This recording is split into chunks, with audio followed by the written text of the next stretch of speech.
Welcome to Paranormal Almanac.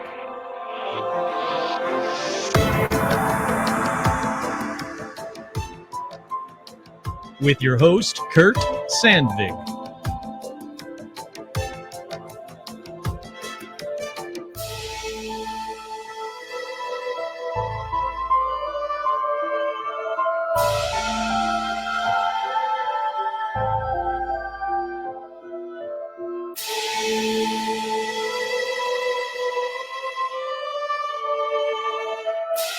That's right. I'm your host, Kurt Sandvig, and on this week's edition of Paranormal Almanac, let's talk about all kinds of Sasquatches. But first, as always, we have shout-outs. That's right. We've got shout-outs going out to the patrons. The patrons are what makes this show happen. So don't skip ahead. It only takes like 30 seconds. Just bear with me for a second. We have shout-outs going out to Logan, Charles, Lori, Alec, Roger, Adam, Karen, Ethan, Duran, Nikki Loves James, Lori, Alicia, Rebecca, Ann, Stephen Scher, hey, howdy, hi, Jane Ann, Jennifer, Heather G, your spooky neighborhood skinwalker, Zuzus, what's it? Nico, Cher and the Mouse, Mark and Tina, Tortuga, Mike from Jersey, Jay Bizzle, Andy, Tracy, Virginia, Tony the Magician. I still want to see a magic trick. Jason, Vicky, Crow, Clay, Buzz, Tom, Libido Works, Glacier Main, Isabel, Jen, Stacy, Amber, Tracy, Kelly Jo, Menace the Beast, Kick-Ass Magic Robot Webcomic, Sandy, Paige, Couch, Bentman, 666. Amber, Scott, Andrea, Melody, Vanessa, Marisol, Liam, Becca, Jake, Charlotte, the Beasties, Jen, Elizabeth, Sherry, Art Muffin, Tim, Kenneth, Ricardo, Ricky, Ricardo, Alexandra, George, Zozo the Demon, Hayden, Cindy, Ashley, Carey, Robin, Will, Lauren, Russell, Isabel, Audra, Dorian, Cindy, Paul, Paula, Jerry, Jeff, Joe, Lawrence, Lauren Strawn, hey, howdy, hi, Veronica, Autumn, J. Mark Manning, Carolyn, Ryan Loves Melena, Jade, Nanashi, Todd, Jamie, and Elijah Hendrickson, Dan, Laura Pitts, and Gamer Fan, with two special shout-outs, as always, to Joe Teague and to my boy Stitch. In that, wait, where is it? That painting right there by an amazing fan. All righty. With that out of the way, let's get right on into paranormal news because I got a lot to get to, and I want to make sure that I actually get this episode out today. So,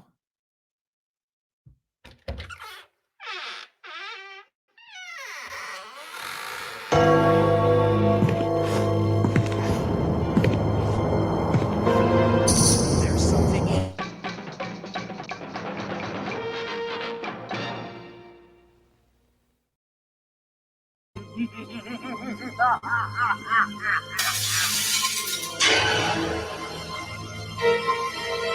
It's time for paranormal news. All righty, the first story in paranormal news. I was too busy playing to actually get it pulled up. First story in paranormal news: Pentagon UFO boss to step down next month. This one, I have thoughts. Let me just put it that way, but let me read you the story first. I'm ready to move on. I've accomplished everything I said I was going to do, Sean Kirkpatrick said. So the head of the Pentagon office responsible for investigating UFOs, you know, the one that's been in the news ad nauseum for the past year. Yeah, he's immediately stepping down from his post in December. So Sean Kirkpatrick, the head of the All-Domain Anomalous Resolution Office, is retiring from the federal government after nearly 18 months on the job.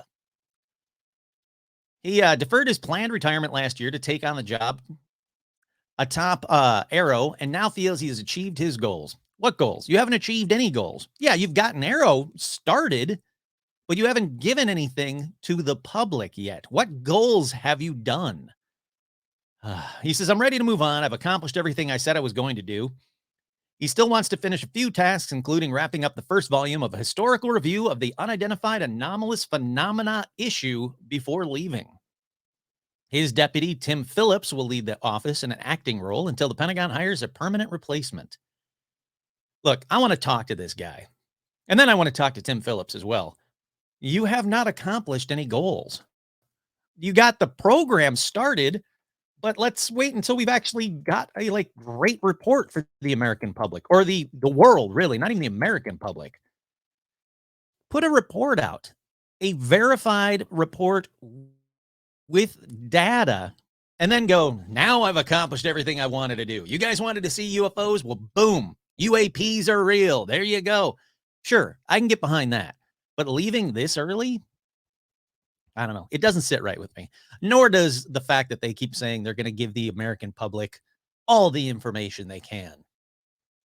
No. Already up next in paranormal news, Air Force officer breaks silence over red glowing UFO sighting. He said this is not a joke.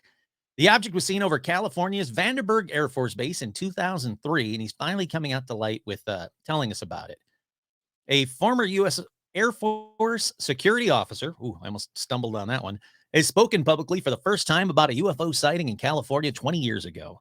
In October of 2003, military contractors were working for Boeing and Air Force Police when they witnessed an unidentified flying object, or now called UAPs, described as a gigantic floating red square flying over an Air Force base in California. The object was over 100 yards long. Let me read that part back to you. 100 yards long. A glowing red square the size of a football field was seen hovering over a launch site at Vandenberg Air Force Base.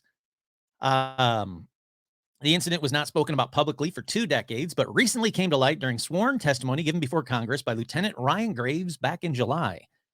You know, that thing that I was just talking about that's been in the news all the time from the last story. Let's see. Now in USAF, there we go. Senior patrolman Jeff, Nucitelli? Sure, why not? He's come forward to shed further light on the eerie events. He said, this is not a joke. These are contractors with top secret clearance. These guys are trained observers.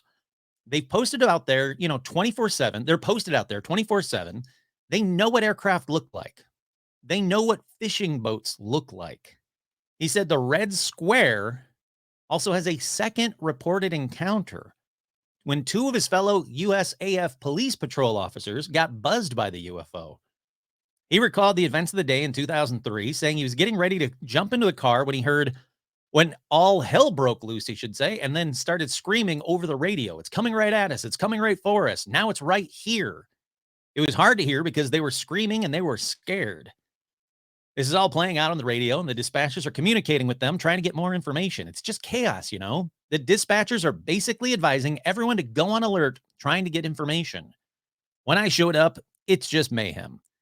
Everyone's excited. They're scared. Everyone's freaked out. He said that things calmed down at the scene when the object just flew off.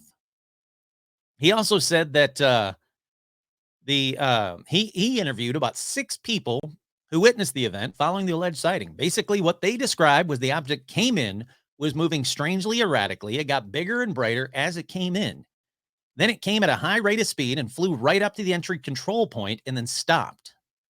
They all just stared at it, and it just shot off. The UFO was described as basically just a big square object the size of a football field. See, I told you. Silently floating over the launch pad, red in color and glowing. As far as I know, it wasn't a cube. It was just like a flattened sphere. That's weird. All right, that's really weird. I mean, the whole thing is weird, but that's really weird.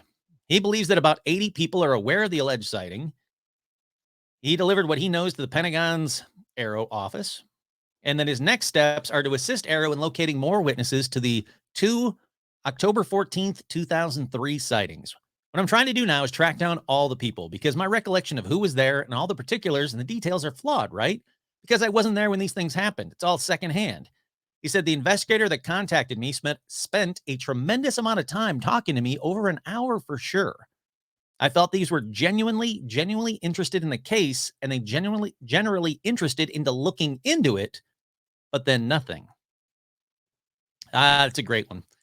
That one is a cool one. Again, when it has to do with people in the military or the police or, in service of some kind, I take those eyewitness testimonies more credible. They know what they're looking at. They know what they see. They know what they haven't seen before. So these kinds of stories are fantastic. And if you're watching this live and you're wondering, why am I wearing a jacket? Just a regular old jacket. Well, I was gonna say it's fucking cold, but it's cold for California this morning. It's bright and early in the morning, so it's a little chilly. It's not chilly at all. It's very warm comparative to basically everywhere else in the country, but that's why I'm bundled up a little bit. All righty, up next in paranormal news, aliens or a foreign power? Pentagon UFO chief says someone's in our backyard. Yeah. So this week, the director of the U.S. government's UFO Analyst Office stated that there is evidence of concerning unidentified flying object activity in our backyard. Unfortunately, they won't ever pin down what they think it is. They said it could be foreign nations or it could be something else. But they said that none of the hundreds of military UFO reports analyzed by his office recently have been positively attributed to foreign activities. None. But he did say that they'll continue to be investigated for foreign links, trying to figure out who's behind it and what they're doing. That's about all you need from that story. Let me move on to the next one because the next one involves a Bigfoot, just like this entire episode. So I wanted to talk about this one. Bigfoot prints found in Wales? That's right. Some rather sizable prints, as well as a curious stick structure, were recently found in a Welsh forest, and some believe the odd finds could be connected to Bigfoot. Uh-huh. No. The discovery was reportedly made by a crew of filmmakers and Bigfoot researchers exploring a wooded area of Caerphilly Mountains.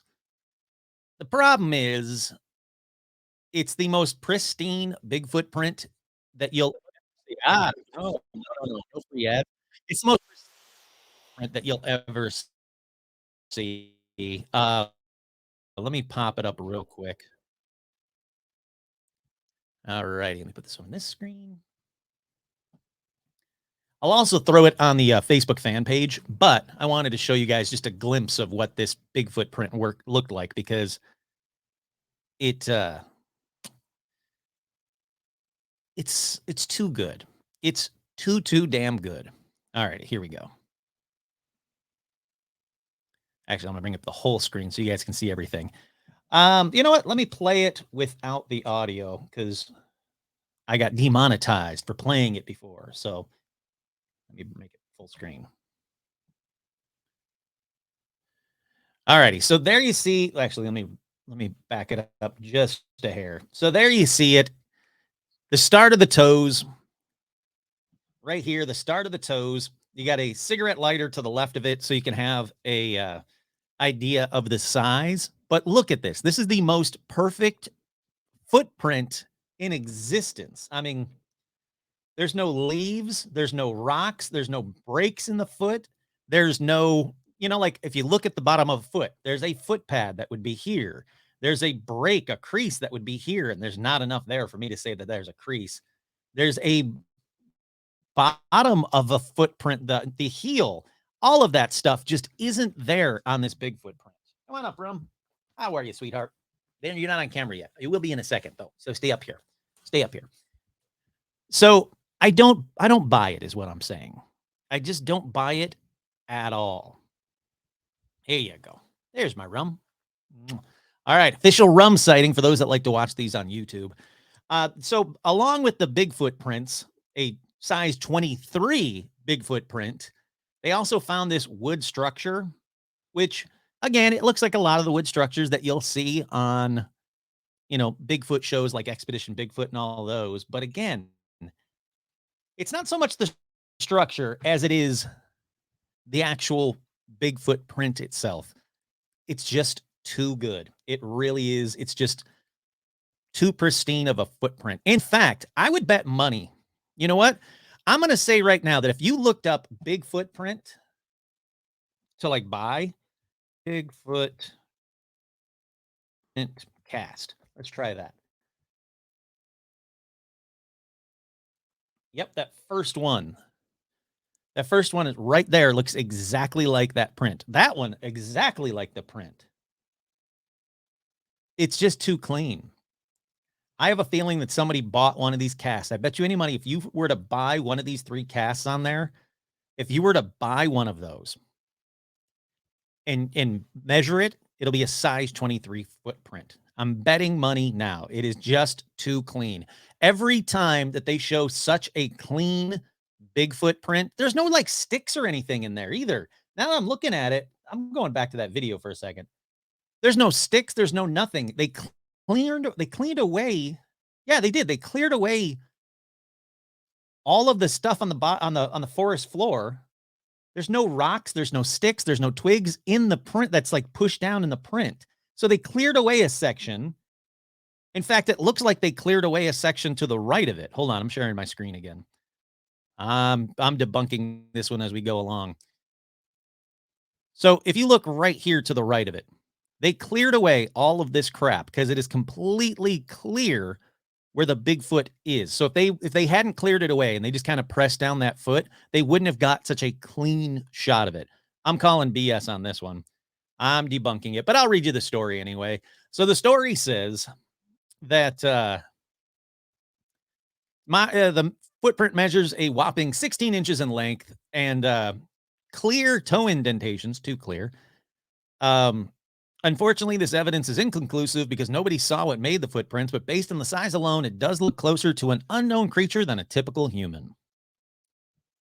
No, I'm calling BS on that one. That's going to be, again, I think if you were to look up or if you were to buy one of these Bigfoot print casts that I just pulled up for a quick second, if you were to buy those, I have a feeling you're going to find the exact same size, exact same looking print. Or someone just 3D printed it or just made it on their own. Alrighty, up next in paranormal news, intoxicated man wearing Bigfoot costume frightens trick-or-treaters. That's right. This one comes out of Rhode Island. An intoxicated man who was wearing a Bigfoot costume scared a group of trick-or-treaters. It allegedly happened in Barrington, Rhode Island on Halloween night. It was reported that a resident called police around 6:30 p.m. after an intoxicated man wearing a Bigfoot costume joined in with a group of adults and children. They felt uncomfortable with him there. Well, yeah. The EMTs transported the man wearing the Bigfoot costume to a hospital where he sobered up, and I assume it doesn't say it in the article, but I assume he then took off the Bigfoot costume. I mean, that guy just wanted to party. He wanted to get drunk and go. It wasn't me. I know what you guys are thinking. Like, I bet you Kurt has a Bigfoot costume, which I really don't. I have an Ewok costume, but I'm not tall enough for Bigfoot. But I bet you Kurt has a Bigfoot costume or gets in an Ewok costume and then gets drunk and runs around the neighborhood on Halloween night. It wasn't me. That's all I'm saying. Up next in paranormal news, the last story in paranormal news. Are ghosts scaring buyers away from an eerie looking Boise home? Let's see. It might sound crazy, but it seems more and more people are going out of their way to buy and live in haunted homes. Yeah, Kurt here. Yes, that's what I want. I want to win the lotto and I want to buy a haunted home. I almost said a haunted house, but you know what I mean? A haunted home. I would love that. And there's some really good ones that are still for sale right now. Some really good ones, including the Shook Hotel in Saginaw, Michigan. Man, that place is awesome. But they say, is it worth it? What's the appeal? Is an eerie looking Boise listing actually haunted? If you feel like you're in the country, but be located in the heart of Boise, this home is for you. Constructed in 1945, the 3-bedroom, 2-bathroom home sits on nearly an acre of land, includes a separate diminutive bonus home / lair. That's creepy. Don't call it a lair. No girl is ever going to come back to your house if you go, and I have a diminutive lair in the backyard. They say the perks don't stop there. Brand new roof, charming original hardwood floors, and a kitchen that's been tastefully updated, but it might be haunted. Let's see. All right, just show me the damn. Why do you think it's haunted? Then they just go through and just to say that they don't like the pillows, they don't like the wallpaper, they don't like the paint. Okay, I don't give a shit about that. Where's the haunting?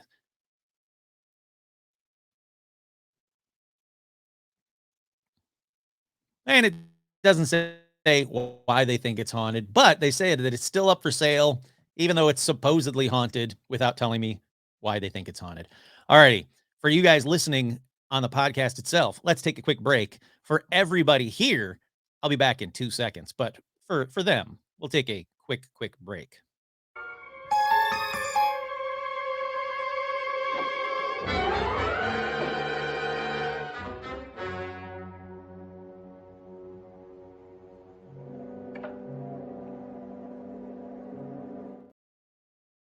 We're back.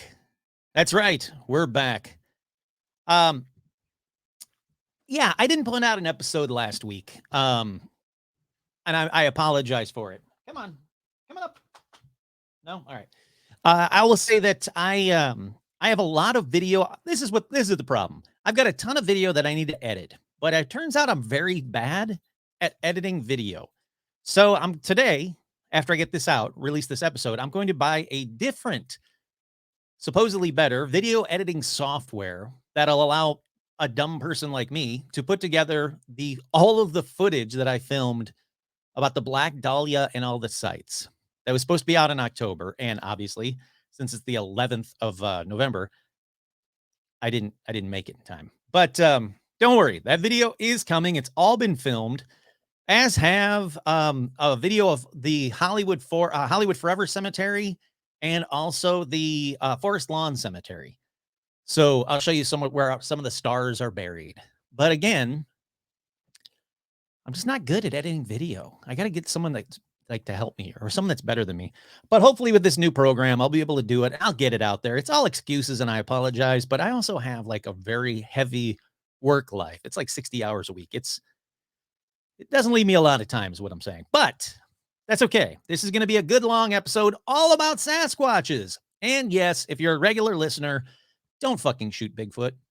If you're not a regular listener, if you're just watching this video and you're like, who is this guy on YouTube? What the hell is he talking about? Why is he making a bunch of excuses? Well, you right there, I'm looking at you. Don't fucking shoot Bigfoot. They're just don't, no matter what they do. And what do I mean by no matter what they do? Well, you'll see in a second. Hi, Rum. Not right now, sweetheart. But before I get going on this episode, I'm going to do what so many podcasts and YouTube shows do when they take like 2 weeks off. I only took a week off, but when they take like 2 weeks off, they come back and they're all like, we're back. Welcome to season 24, even though they've only been like on for 4 years or something. So let's see. If each season of Paranormal Almanac, hi, Rum, is 10 episodes long, and I've done like 245 episodes. Yeah. Welcome to season 24 of Paranormal Almanac. In this season, Jack Bauer will fight a Bigfoot. It's going to be a good season. All right. With that being said, come here, Rum. You want to come up on camera? Come here. Come on. No, come up. There we go. Say hi to the peoples. They love you. They love you more than me. And once you see Rum, the rule is once you see Rum on camera, you have to hit like and subscribe. Leave a comment below about how much better Rum is than me. Rum, do you want a treat? All right, hold on a second. 2 seconds. Come here.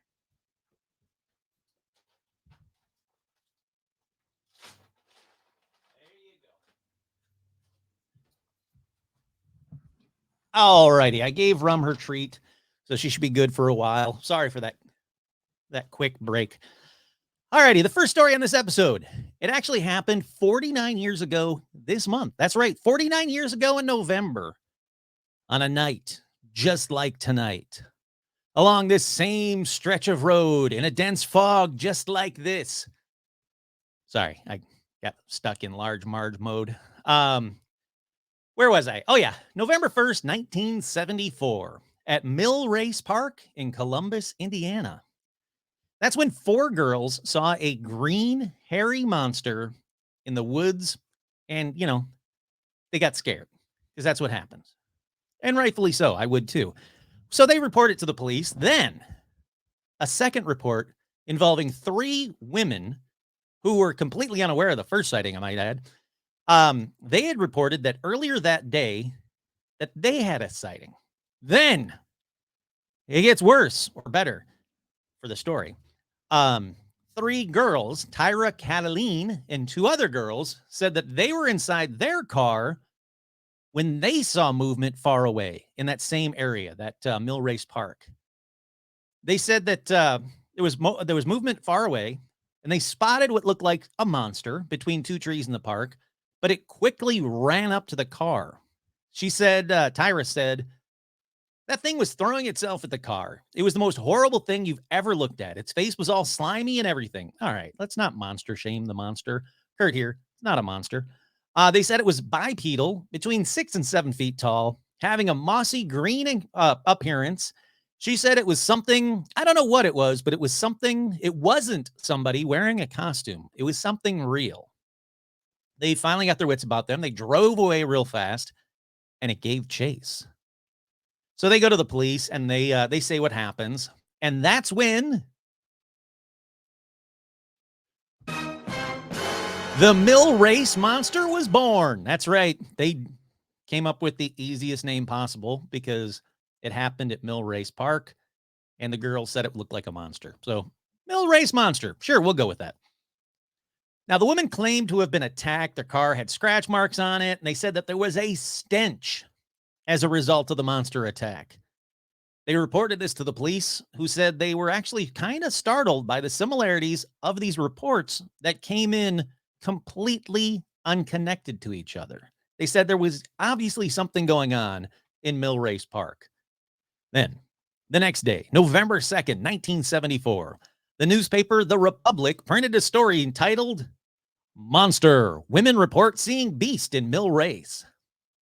Cool. Move ahead a few days to November 6th, The Republic printed another report which involved two men in their 20s. Then, 3 days later, on November 9th, 1974, another newspaper, the Indianapolis Star, wrote a report of yet another encounter, this time involving two city dog catchers, men named Rick Duckworth and John Brown. Now, Rick claimed he attempted to chase the monster after it got close to them, then ran away from him. Although Rick claimed that sometime later it might not have been a monster at all, but merely, quote, a large man wearing a green mask and green blankets. That doesn't sound anything like what the two girls had said. But at the time, though, he did say it was a monster, and he gave a description exactly like Tyra's. So it seems like he's kind of backtracking years later. Maybe he doesn't want to be associated with the monster anymore. I have no idea. Anyhow, after this article, the town filled with amateur monster hunters and other people hoping to see the monster from all around. That happens every time there's a bunch of stories about the same quote unquote monster, especially back then. Oh, this was the 70s. This wasn't like in the 20s. Anytime one newspaper article came out, everybody from all around went, whoa, there's something to do. And they all came around trying to find a monster. This was the 70s, but still, everybody from all around came out to try and see the monster. The paper said that the next night, there were supposedly over 100 cars in the park, quote, all looking for the monster, if you know what I mean. The ladies looking for the monster is, parking. No? All right. The crowd kept growing so much that on the 6th, or maybe the 8th, 9th, or the 10th, because the details get really fuzzy depending on which newspaper article you look back then. But anyhow, the same week as the article, the director of the city park, I think his name was Robert Gillikin, but it's not in every article. So we'll just go with that. Good old Gillikin. He stated that it may become necessary to close the park to the public at night, not because of the monster, but because of the public. And the park was closed to the public at night. So he did it. Yeah. Police were even stationed around all entrances to prevent people hunting the Mill Race monster. That's right. Just like since Frankenstein's monster, people came with like guns and I'm assuming pitchforks and torches and shit, trying to hunt the monster. The Columbus, what does it matter? What's wrong? Oh, you're fine. The Columbus Police Department even unofficially appointed Officer Kenneth St. John as Monster Control Officer. How cool of a title is that? I would have kept that for life if I was him. They were like, hey, what do you do for a living? Like at a bar or something, like you meet a girl. She's like, hey, what do you do for a living? He's like, oh, me? I'm a Monster Control Officer. I'm very good at my job. Although, and then I guess people would bug him to control every monster because it's not like the Mill Race Monster Control Officer. So I guess people would like just be calling him day and night and been like, oh, I saw this monster. I saw the Cookie Monster. I saw Loch Ness Monster. Yeah. Then he snaps and then he becomes a monster. That's how you make monsters, people. It's not a good idea. I don't want to be the Monster Control Officer. Although I would like a patch that says Monster Control Officer. I'll have to look for one of these after this episode for my jean jacket. Anyhow, That article by the Republic, somewhere between the 6th and the 9th, also wrote that one of the two unnamed men said that because there had been UFOs seen over the area at the same time, the Mills race monster might have been of alien origin. Look, everything that I can find out about this, except for that one dude, it's really Bigfooty. What they're looking at, what they smell, what they see, the size of it, it's all Bigfooty. Yeah, he might be a little bit like green tinge from like swamp or moss or whatever, but it's a Bigfoot, not an alien. You don't have to add alien on top of Bigfoot. The mill race monster is cool enough as is. But this is actually kind of cool.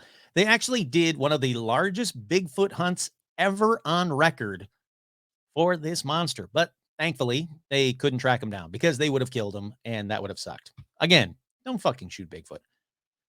Even though the Mills race monster sightings faded almost as quickly as they began, people still report Bigfoot in that area to this day. There's a guy that runs a local cryptid tracking site, and he says, we get 3 to 4 reports a year. I've had people come right out and say, I've seen this 8-foot tall, hairy creature, and I know it was Bigfoot. We had law enforcement officer come to us sometime, and he claimed to have seen the creature, but he needed to stay anonymous because of his position. Sure, I get that. The most recent report came just a few weeks ago on October 10th. I think this was like 2018. He said a man said he was hunting with 2 other people in Morgan Monroe State Forest in Martinsville. He was separated from the group when he heard a howl that terrified him. He said, I heard a howl that still haunts me to this day. It was the loudest howl I ever had. And I've grown up in the woods. I've heard numerous animal noises, including the crazy coyotes. This was not a coyote. It was almost as if I spooked what I believe was indeed a Bigfoot. And he was letting me know this was his territory. Pretty cool, huh? Doesn't get enough reporting, the mill race monster. But like I said, there's a bunch of newspaper articles that were done at that time, including monster. Women report seeing beast in mill race. They swear it's true. Six young women told city police Friday in 2 separate reports that they had seen a mill race monster once in broad daylight. And whatever it is, the 6 are agreed that 1, it's green. 2, it's hairy. 3, it's large, maybe 6 to 8 feet tall and walking upright. 4, has claws. 4 of the women, whose names police did not list, said that the thing about 3 p.m. Friday near the paid boat ramp in the park along White River at the west end of the 5th Street. The other 2 said it jumped on the hood of their car, leaving scratch marks in the paint. That was about 11:45 p.m. No one was hurt, only frightened, police said.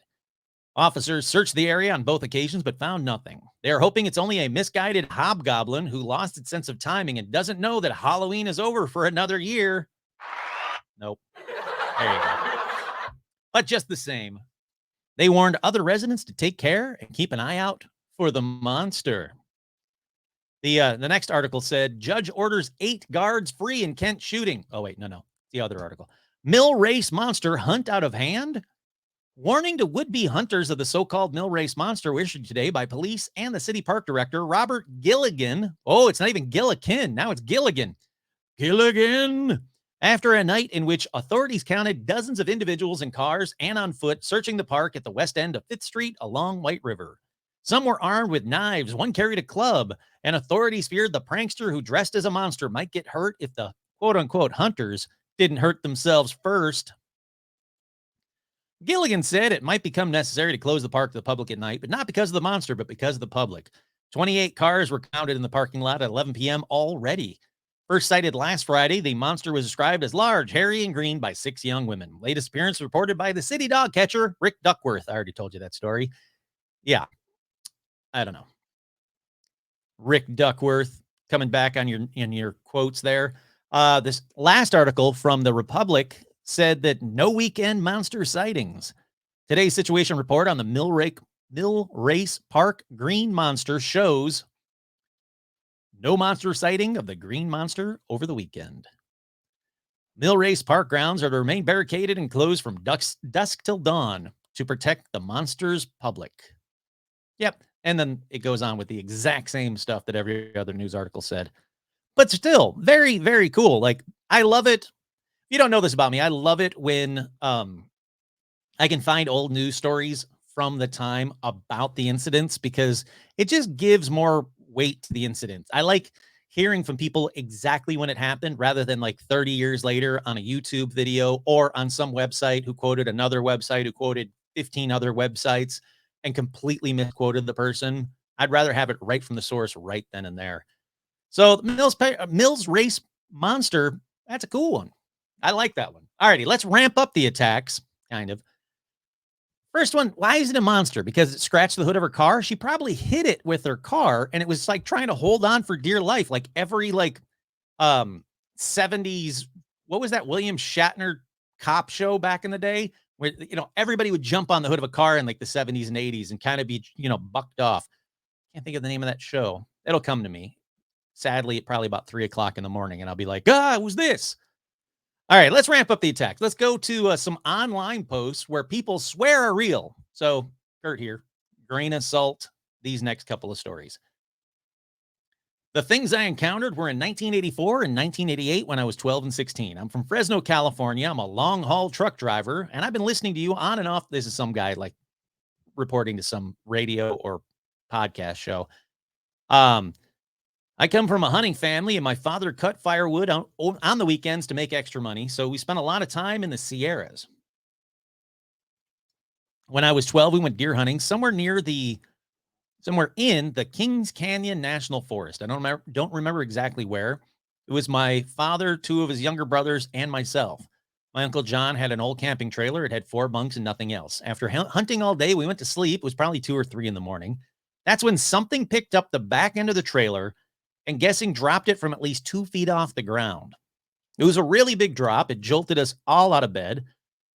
That's when I heard something moving around outside, and it was knocking over stuff. My Uncle Bobby grabbed his rifle and started to go for the door. My dad grabbed him by the arm. My dad was dead serious. He wasn't letting him go outside. My uncle started to argue with my dad, and my dad just shut him down. He said, "We're going back to bed." This guy goes on to say his dad wasn't a nice person. He spent some time in prison and jail. He wasn't scared of anything. He told me it was a bear and don't worry about it, and then stopped the discussion. There's no bear that did that. Only men or a Sasquatch could have done that. If my dad thought men did it, all 3 of them would have been out of the doors, gun in hand. I always thought that was really strange. Then, when I was 16, we're cutting some pine wood near Mammoth's Pool near Yosemite National Park. He says, I believe that's the Sierra National Forest, not far from a little town named Oakhurst, where we lived for a year when I was 6 years old. The sun had just come up. We started trout fishing in this little stream. It was really cold. There was still ice on the banks of the stream. I was half asleep. It was really quiet. There wasn't anyone around. I was just thinking how I wanted to go home and eat. I was just kind of looking around, slowly dragging my bait when something caught my eye. There was a big dead log laying on the other side of the stream, about 50 feet away. That's when I saw it. There was a Sasquatch laying down on his stomach, propping himself up on his forearms. He was hidden behind the log, looking through the end of the log that had hollowed out. He was perfectly still, his head tilted up, just watching us. The look in his eyes was so hateful, though. The guy in your intro, doesn't matter. He says his eyes were like a chocolate brown. I reached over and tugged on my dad's arm. He was just a couple of feet from me. He had just caught a fish and he was rebaiting. I was so scared I could barely get the words out. I said, 1 o'clock on the ground by the big log. I basically whispered it and he was annoyed, like, what? And then when the word sunk in, he saw it. He said, don't move. He looked over at his 30-06 leaning against the tree next to him, but he didn't pick it up. We just froze for what was seconds, but it seemed like so long. And suddenly we heard what I guess was a tree knockover across the road behind us. It sounded like a really sharp hit line drive off a baseball bat. As we looked around, he jumped from behind the log and ran across the stream. It was probably about 25 feet away, and he cleared it in 3 steps. He didn't look like the Patty gorilla at all. That's the Patterson-Gimlin gorilla, Bigfoot. He said he was very tall. I would estimate between 7 and 8 feet. He said the only thing I could really relate him to was Andre the Giant's walk. That seems right. This Sasquatch was very thin. His shoulders were wide, but he wasn't heavily muscled like you'd normally hear about. His hair was either gray or dirty white. The hair wasn't very thick either. It was probably 3 or 4 inches long, but was more thin. He might have been old. I don't know, but he did have super big hands. I remember that, and long fingers. I saw him plant one hand on the log as he leapt over it. I've never seen anything like it. His legs were very long, though the thigh and though through the thigh and short in comparison below the knee, he was amazingly quick. His face was very different looking. It didn't look human or ape. It was elongated. His nose was wide and flat, but a short ridges in the middle. I didn't see nostrils. He had a good sized forehead. His hair was almost parted where the forehead started. He didn't have much hair on his face. He had it coming from below his cheekbones and his big sideburns. I saw his ears and his chin, but there was nothing distinctive about him. His eyes were fairly deep set, and there was a pretty good ridge that just ran across his eyes, above his eyes. After he ran away, my dad grabbed me and said, "Now, let's go, now." And we just threw our stuff in the truck and we took off. I asked him if he'd ever seen one before. He just nodded his head, yes. He didn't tell me whatever happened. He never told me that story. That's cool. That's way cool. That is a detailed Bigfoot encounter. That's why I had to add this one. This next one, it happened in 1978. It said November 1978 near Sedona, Arizona, around 10 p.m. This encounter was short and happened on a Highway 89A between Sedona and Cottonwood, Arizona, near a bridge crossing a place called Dry Creek. While driving home from work around 10 p.m., we were following a car. My mom was driving, and she asked why there was some guy running down the road and should we stop. Then this individual took 2 steps and crossed the road right in front of us. My mom slammed on the brakes to keep from hitting this individual, and she said to me, "Did you see the size of that guy? And boy, he could really jump." The most interesting thing he said was, "I think that was a Bigfoot." Huh. I just looked at her and said, "Oh, yeah. I remember my grandfather talking about them being around here. My grandfather was a rancher in the area of the Magellan Rim." No idea.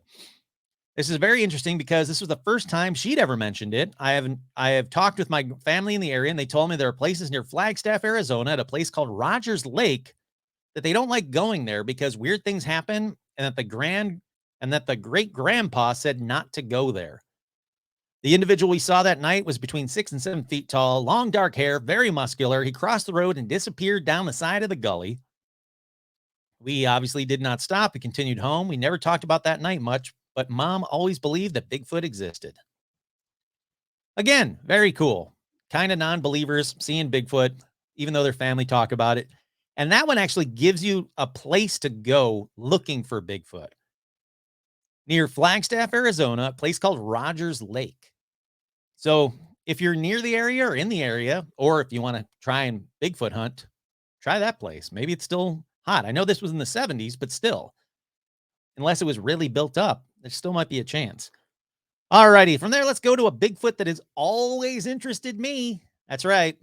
This is one that I've talked briefly about in previous episodes, but not really a lot about him. I think this one's going to be determined to be real sooner than, other countries' Bigfoots personally. They're called the Vietnam rock apes or the Vietnam War rock apes. And like the name suggests, most of the world found out about them during the Vietnam War in Vietnam.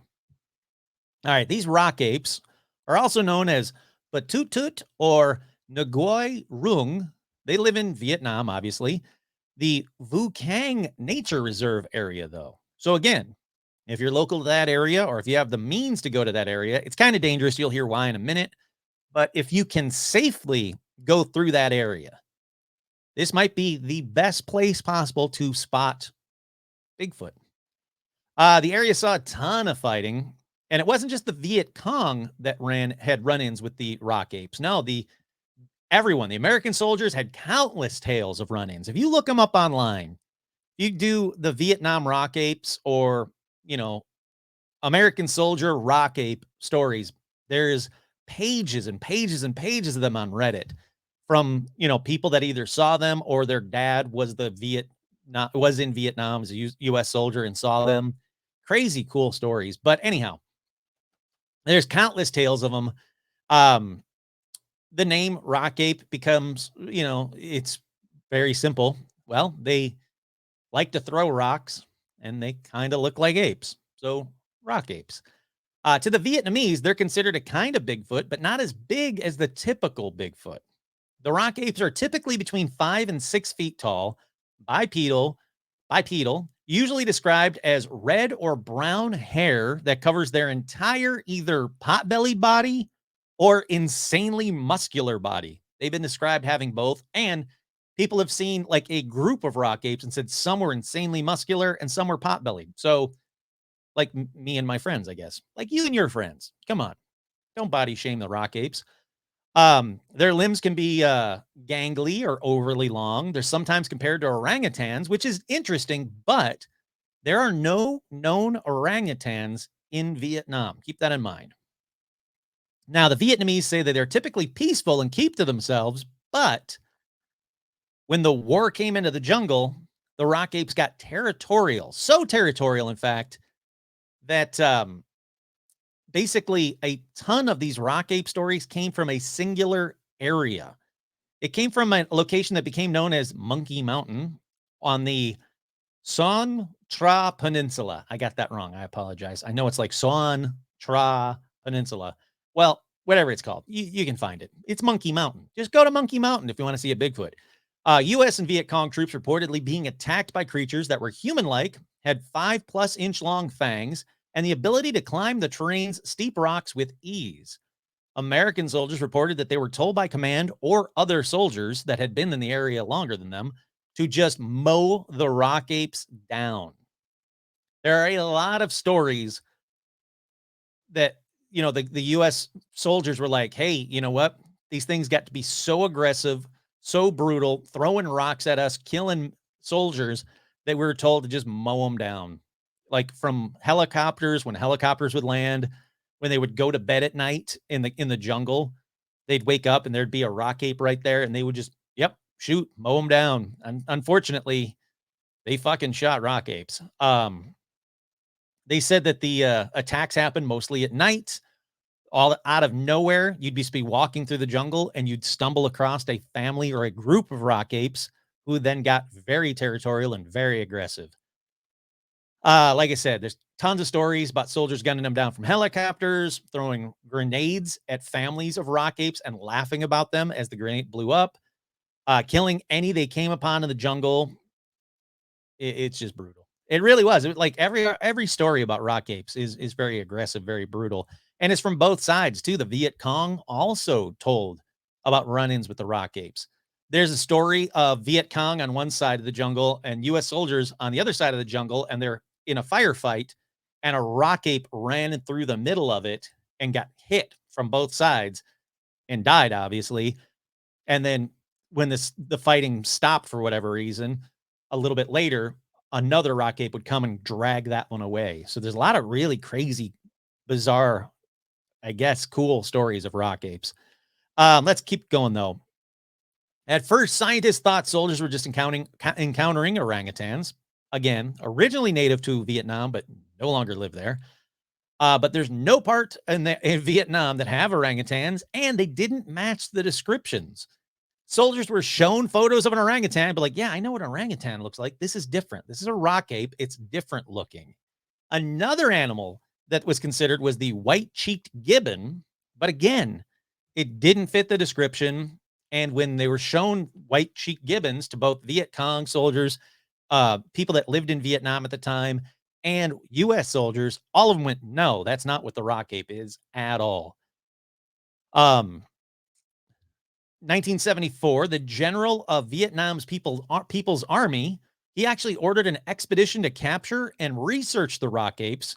But despite finding tracks and seeing them in the distance, they couldn't kill or capture one for studies.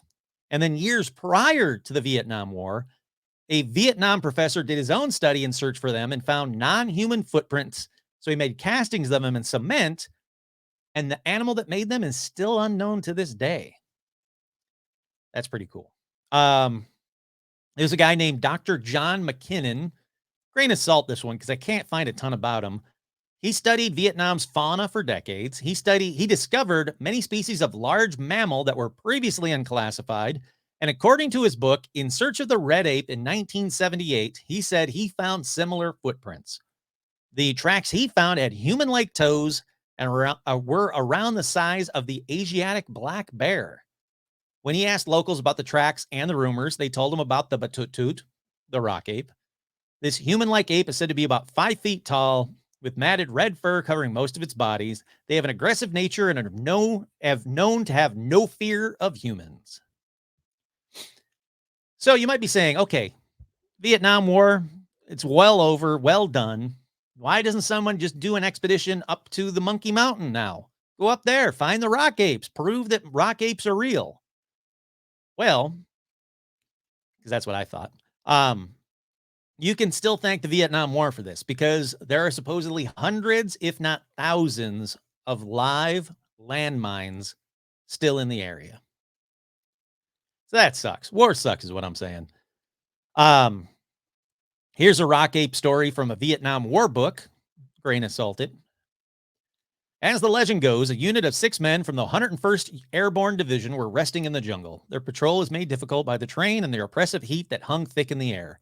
Suddenly, the tree at the top of a hill nearby started shaking. Assuming that it was a Viet Cong ambush, the soldiers sprang into action. Their anxiety turned to confusion when an elongated head popped out from behind a tree. The creature that emerged from the jungle was about 5 feet tall. It was covered in red fur, save for its face, palms, knees, and the soles of his feet. The ape thing opened its huge mouth and screamed at the soldiers, dark eyes set deep in its face, filled with rage. The thing was jacked and stood comfortably on 2 feet, like a person. After watching the soldiers for a while, the creature disappeared back into the jungle from whence it came. Confused more than frightened, the soldiers debated the identity of the creature they had just seen. Some thought it was an orangutan. Others were quick to point out that orangutans weren't native to Vietnam.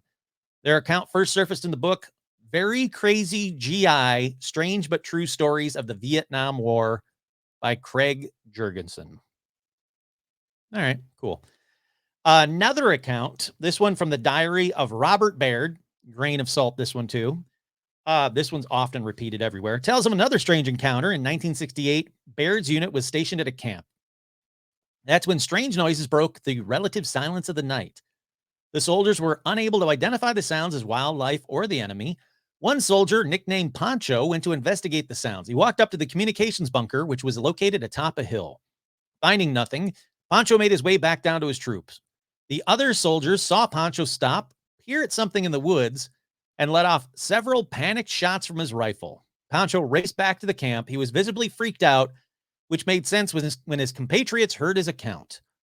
According to Pancho, he noticed a bush on his way back that hadn't been there when he first passed. Leaning to check it out, the bush unfolded and grunted at him. Yeah. Grunting bushes, man. That's freaky. There's another one. Michael Kelly of the 101st Airborne reported an encounter with hundreds of rock apes. His platoon was having lunch in a clearing when a group of 8 rock apes came sauntering out of the jungle. Look, when you got a rock ape that's now sauntering out of the jungle, not sashaying, not gallivanting his way out of the jungle, but sauntering out of the jungle, that's a sassy rock ape. The soldiers assumed that it was the enemy, so they lit the jungle up with everything they had. Assault rifles, grenade launchers, and a litany of swearing poured into the trees. Well, the swearing is not going to help. You have assault rifles and grenade launchers. You can't just be like, fuck you, rock apes, hoping that'll do anything. Shoot them. I mean, don't shoot them. I wouldn't shoot any of them, but I'm saying in this story. To their surprise, they saw hundreds of 5-foot-tall creatures flitting between the trees. One large male rushed straight at the soldiers, fangs bared. According to Kelly, the rock apes barked like dogs the whole time. When the 8 men finally fled, the soldiers explored the decimated foliage. They assumed they would find bodies littered all over the scene, but none were found. Not even blood remained. Michael Kelly said, "This may sound very strange to you, but although I had no or little concern about killing the enemy, the killing of innocent animals turned my stomach and could enrage me if done without being a necessity. But I searched the site and I found not a drop of blood, which totally amazed me given the amount of firing that had gone on. I wonder to this day if the men were shooting just to scare the rock apes away or whether they were just poor marksmen. The men who had suffered the surprise looked a bit worse for wear, and I'm sure that few had washed their shorts out as a result of the unwelcome visit. Really scare the crap out of them, I kid you not." All right. We're at an hour. I was going to read you some more stories about the rock apes, but honestly, they're all the same. U.S. troops get rocks thrown at them. They go and investigate. They see the rock apes, or the rock apes get shot by either side. The body gets taken away by other rock apes. It's the same thing over and over and over again. Like I said, if you want to read them, there are dozens if not hundreds of rock ape stories online, especially on Reddit. There's tons of them.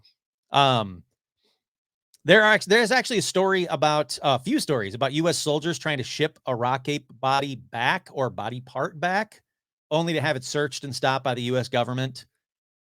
It's it's really weird. It seems like the U.S. government knew about the rock apes, and for whatever reason, they didn't want a body or body parts to make it back home. It's weird. It's a weird story.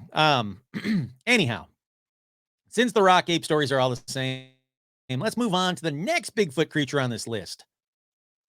The next one on this list is a monster, but like Nessie, it's not a monster. There's no reason to call this one a monster either. It's Momo the monster. That's right. For this one, we go back to July 1971 in the brush of a hillside in the Mississippi River town of Louisiana, Missouri. There, picnickers Joan Mills and Mary Ryan reported encountering a foul-smelling, black, man-like, 7-foot-tall monster with a pumpkin-sized head, furry body, and hair obscuring its eyes. So, of course, they freak out. They lock themselves in their car, and then they just sat and watched as Momo was like, all right, screw it. I'm going to eat all your food. And Momo had a little picnic. And then when the picnic was done, Momo walked back into the woods. Again, not monster-like at all. Why does that make Momo a monster? The next sighting, a year later, we go to June 30th, 1972 in Lincoln County. That's when two young men named Tim and Vaughn had spent the day fishing from a high bank that overlooked a low bank on the opposite side of the river. As Vaughn stood to take a break, the two noticed an awful smell in the air, and that's when Vaughn looked around and he saw, quote, what he thought was a naked, hairy hippie walking along the opposite side of the river. So Vaughn yells at Tim to look at the insanely tall, muscular, hairy hippie. And that's when Tim was like, hey man, hippies don't look like Bigfoot. And I'm only guessing, but I'm sure he called Vaughn a fucking idiot. Had to have, because that's what I would have done. Now, both men said that they tried to come down the bank to get a better look, but the creature turned and charged right for them, causing the men to panic and run for their lives. Damn hippies. Then, a month later, on July 11th, 1972, two boys were playing in the backyard on the outskirts of Louisiana, Missouri. Their older sister, Doris, was in the kitchen when she said she heard her brother start screaming.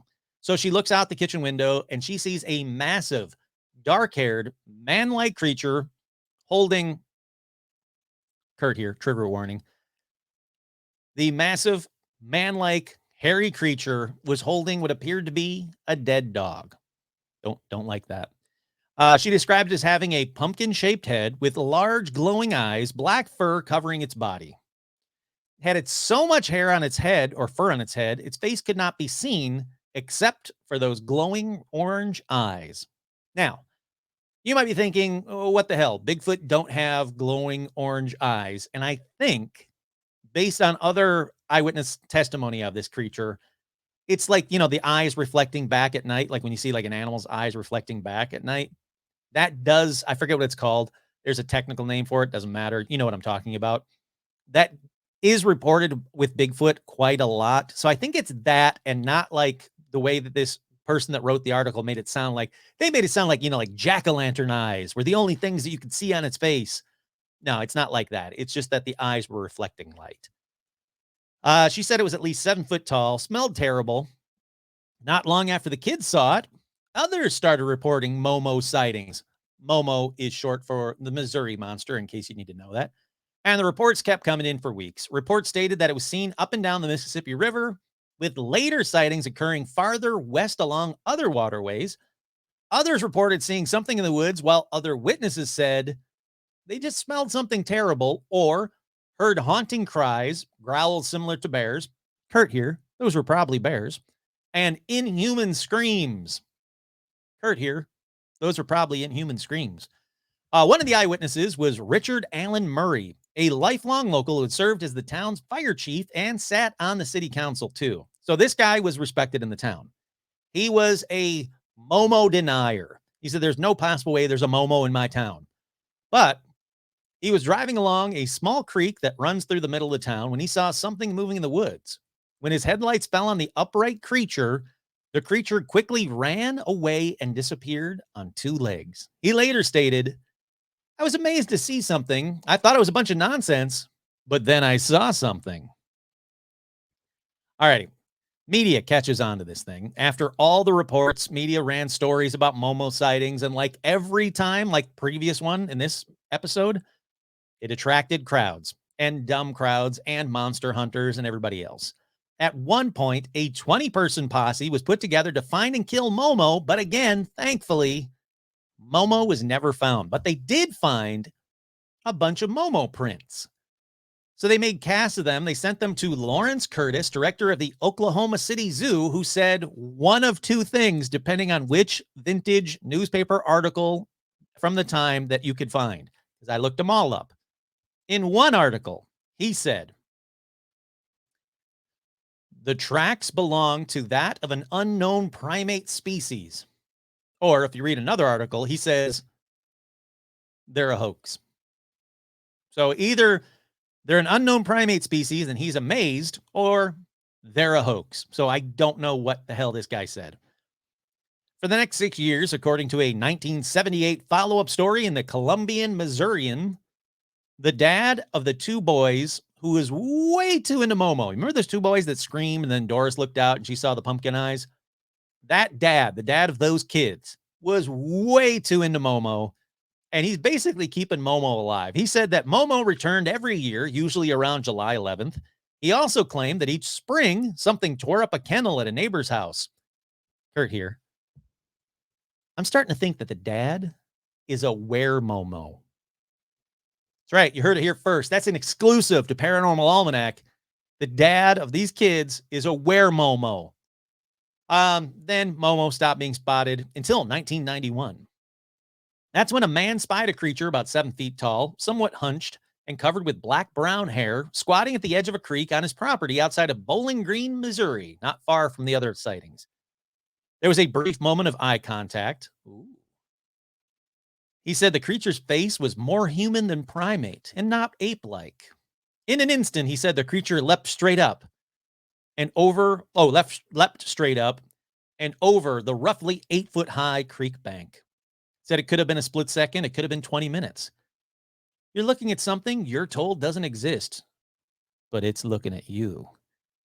That's Momo love, people. Here's one of the articles. No trace of monster in Louisiana. Mo hunt. 25 men trudged over wooded hills today in what authorities said was the first monster hunt of this Missouri River town. I like how they have to clarify that. It's the first monster hunt of this town, but they found not even a trace of a rabbit or a squirrel, let alone the tall, shaggy beast that witnesses say something. The search party, composed of the citizens and police officers, assembled at City Hall about 9 a.m. and set off for Star Hill, an area near here that is heavy in underbrush. The monster hunters were led by Louisiana Police Chief Shelby Ward, who has treated the matter like any other fugitive search. He's cool, but admittedly worried that hunters will go in search of the animal, which may believe to be a black bear, and shoot one or another by mistake. We're all convinced that there's nothing up there now, he says. Turn to page 2, which I don't want, or page 12, which I don't want to do. Let's see. There's another article. Let me read you this article.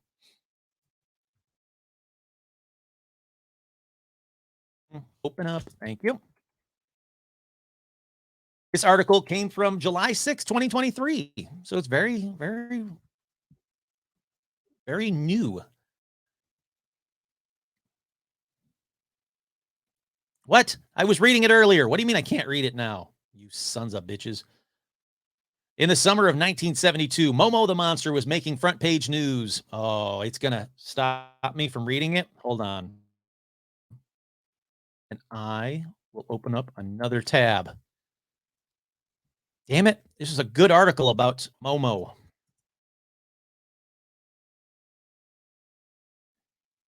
Here we go. I'll try to read it as quickly as possible so it doesn't kill me. Nobody's going to let Edgar Harrison believe that him or his wife Betty or his daughter Doris, this is that guy I was telling you about, that Momo loving dude, that they're wrong.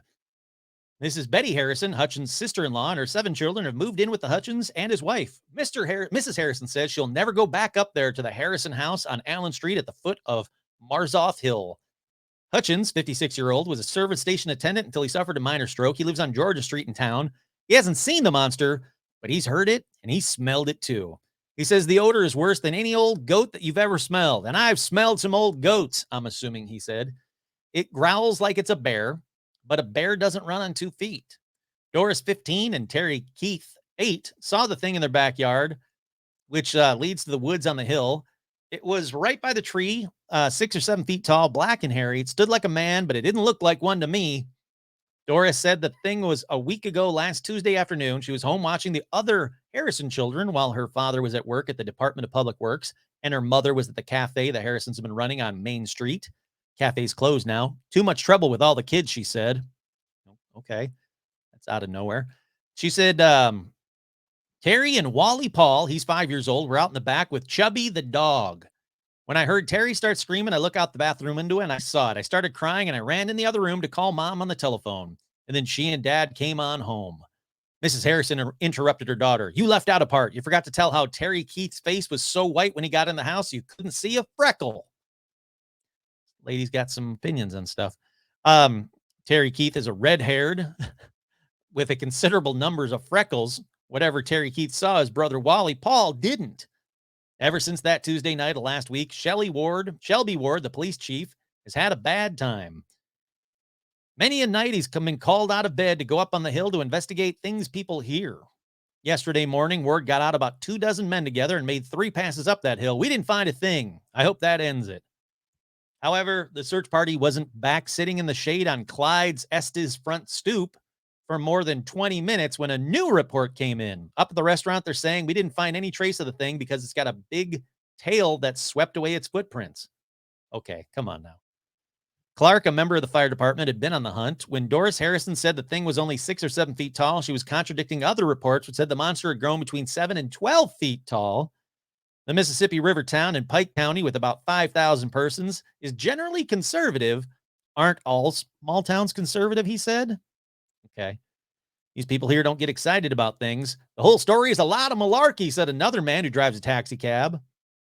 You can put out one word right here, and by the time it gets around the block, you've got a dictionary, he said. Let me keep going. I'm skipping ahead now. There's a whole lot of Mayberry kind of, people, townspeople that are talking in this article.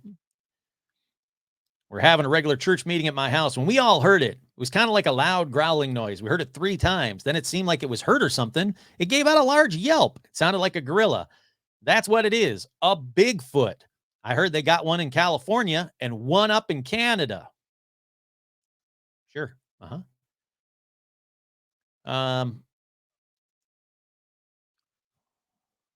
It gets really stupid at the end of this article. So there you go. That there's your Momo stuff for this this episode. That's all the Momo. There is no Momo. Wait. With Momo, no Mo. There we go. With no Momo. Oh, I can't do it. With Momo, no Mo. There we go. Let's call it for this week's edition on Momo. How about that? How about we end it there? Because already it's over an hour long. I'm tired of saying the words Momo. So with that, what do you guys think? When do you think we'll have proof of a Bigfoot? Do you think that it's gonna take someone fucking shooting a Bigfoot and killing it to get us that proof? Or do you think that we can do that with, DNA or blood sample or something like that? Which Bigfoot do you think will be the first one to be scientifically proven? Leave that in the comments below. Do you think it's going to be the Sasquatch of North America, the Yeti, the Yowie, the Orang Pendek, the Momo, the rock apes of Vietnam, the swamp ape, the skunk ape? You tell me, because once again, I'm your host, Kurt Savick, and this has been another edition of Paranormal Almanac. Thanks for watching. Make sure you click like and subscribe if you're watching this on YouTube. If you're only listening to this, I love y'all. Thank you so much.